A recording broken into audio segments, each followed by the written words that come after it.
एकदा चेक करा तुम्ही. हा, मग अथर्व आलाच. ठीक आहे, मी तुम्हाला कॉल बॅक करतो. थांबा जरा, करतो. तुम्ही कोण आणि काय चाललंय? आयकॉन इंडिया मॅगझिन कडून आलेत आईचा इंटरव्ह्यू घ्यायला.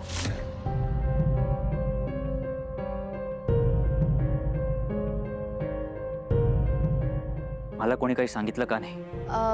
सांगायला वेळच नाही मिळाला मला. आईला फोन आला होता यांचा. दरवर्षी बाबांचा इंटरव्ह्यू घेतात, यावर्षी बाबा नाही आहेत आपल्यात म्हणून आईचा इंटरव्ह्यू घेणार आहे.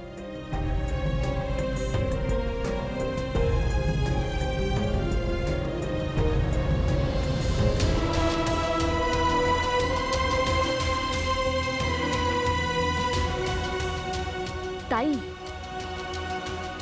याची पानं इतकी जीर्ण झाली आहेत की हात लावला तरी सुद्धा तुटतायत. असं तर आपल्याला यातलं काहीच वाचता येणार नाही. काय करायचं? मीरा, आता तरी आपल्याला ही बखर जपून ठेवावी लागणार आहे. ताई, या चिटकिडीचा वध कसा करायचा हे असेल ना तर. असेल नाही, यात काहीतरी आहे, मला खात्री आहे. अगं,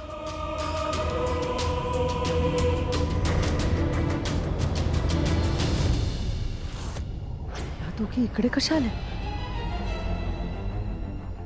मी तर आत्ता गुहेत होते. मग या दोघी बाहेर येताना मला कशा नाही दिसल्या?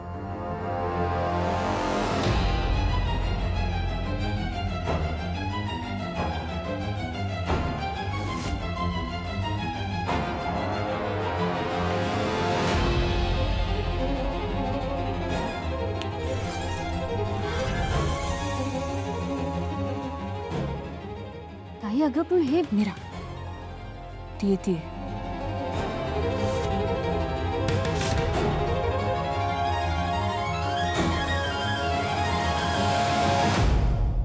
तुम्ही दोघी माझ्यासोबत जो खेळ खेळताय ना, तो एक दिवस तुमच्यावरच उलटणार आहे. खेळ? तुम्हाला काय वाटतं मला काहीच कळत नाही? मंजिरी आहे मी. माझ्यापासून काहीच लपून राहू शकत नाही. मी आता बघतेच तुम्ही काय करताय ते. बघ मंजिरी, आता तू फक्त बघतच राहा, कारण दुसरा कुठला पर्याय नाहीये तुझ्याकडे.